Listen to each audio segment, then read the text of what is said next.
Sahabat Indonesia, kita jumpa lagi di Hot News. Kali ini menindaklanjuti program stimulus ekonomi dari sisi konsumsi. Pemerintah berencana untuk memberikan bantuan langsung nih. Katanya karyawan bergaji di bawah 5 juta, Mas Rudi, dapat bantuan 600.000 per bulan. Termasuk kita. Oke. Mudah-mudahan.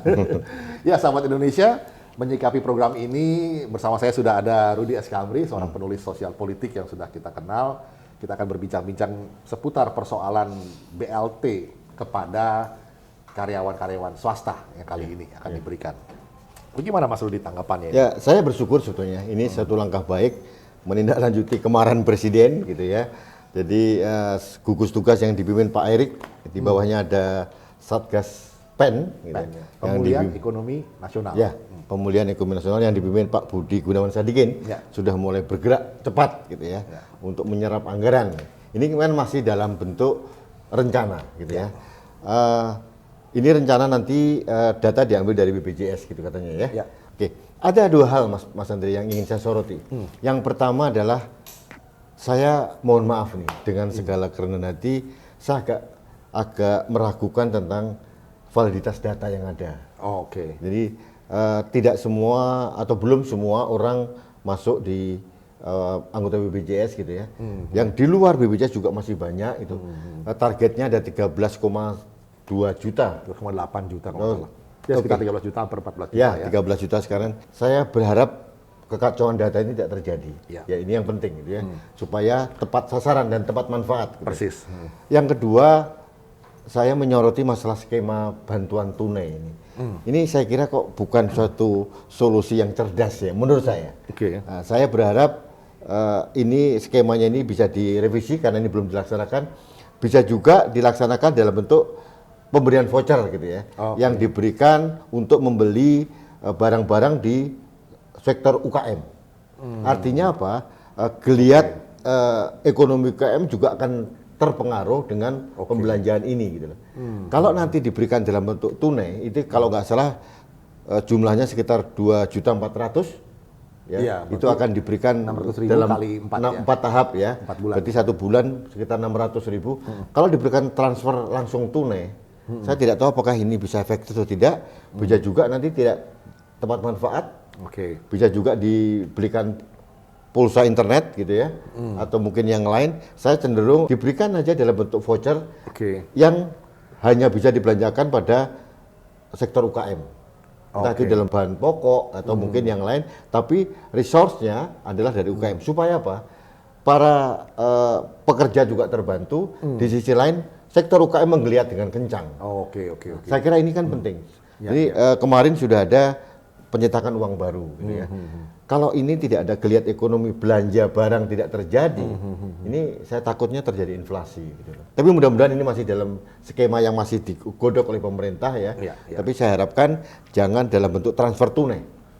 Karena tidak mendidik bagi saya. Iya, menciptakan demand atau permintaan sekaligus daya beli dengan bantuan langsung ini semoga bisa menjadi stimulasi ekonomi ya.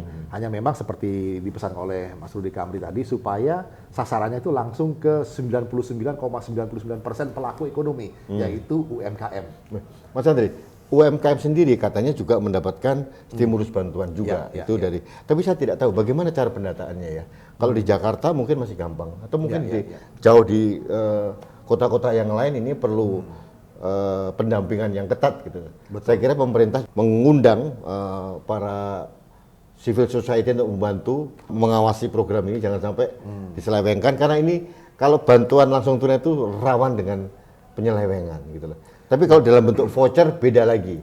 Makanya diusahakan oleh Menteri Erik kalau tidak salah, disampaikan bahwa uang itu akan ditransfer langsung ke rekening masing-masing orang, 13,8 juta peserta BPJS ini. Itu mungkin juga salah satu jalan yang baik. Tapi tadi yang saya bilang, kalau langsung tunai ini saya khawatir tidak tepat manfaat gitu. Itu satu. Yang kedua, bagaimana kita sekalian memberikan stimulus perekonomian di level bawah, di level UMKM atau ultra mikro. Ini kan sangat terbantu. Kalau daya belanja masyarakat tuh meningkat gitu ya, Iya, iya. mereka juga terbantu gitu. Ya karena sekarang banyak orang yang keluar dari tempat kerja yang lama, tiba-tiba semua mendadak menjadi chef, Iya. jadi koki. Iya. Semua pintar memasak dan tapi siapa yang mau beli? Ya, itu yang penting. Ini mungkin kerjanya Pak Teten ini. Pak Teten supaya Oh, iya. memberikan masukan pada Pak Erik gitu supaya ini bantuan stimulus pada para pekerja ini dilaksanakan, tapi di sisi lain Ya. UMKM atau ultra mikro itu juga terbantu. Ya, Itu yang penting. Ya, ya sahabat Indonesia, inisiatif yang baik. Mari kita jaga sama-sama supaya stimulasi ekonomi yang sedang diupayakan oleh pemerintah ini bisa tepat sasaran seperti disarankan tadi. Tepat manfaat juga. Dan tepat manfaat juga. Dan yang kita sarankan atau kita memang himbau masuk ke UMKM kita ya. Tapi Mas Nanti satu lagi perlu diingatkan bahwa ini dananya luar biasa besar nih. Iya. Khusus untuk yang stimulus untuk pegawai yang di bawah 5 juta itu kalau nggak salah sekitar 32 triliun itu. Dan yang kemudian stimulus untuk ultra mikro juga begitu. Dana-dana seperti ini rawan untuk diselewengkan. Jadi Ya, ya. saya berharap pemerintah untuk bekerja sama dengan BPKP atau BPK atau mungkin KPK untuk mensupervisi ini, dan kalau perlu civil society dilibatkan Ya, ya, untuk ya. mengawasi jalannya ini, jangan sampai Pesannya adalah yang penting Ya, transparan. jangan Harus sampai ada transparan. erosi di mana-mana itu. Jangan sampai terjadi distorsi dan erosi. Ya. Terima kasih Mas Rudi Kamri. Demikian sahabat Indonesia, semoga stimulasi ekonomi betul-betul bisa menggerakkan dan menggeliatkan kembali perekonomian di level bawah kita. Mulai sehingga ekonomi kita mulai bergerak dan kita bisa keluar dari pandemi COVID-19 ini dengan selamat. Demikian, kita jumpa lagi di session berikutnya.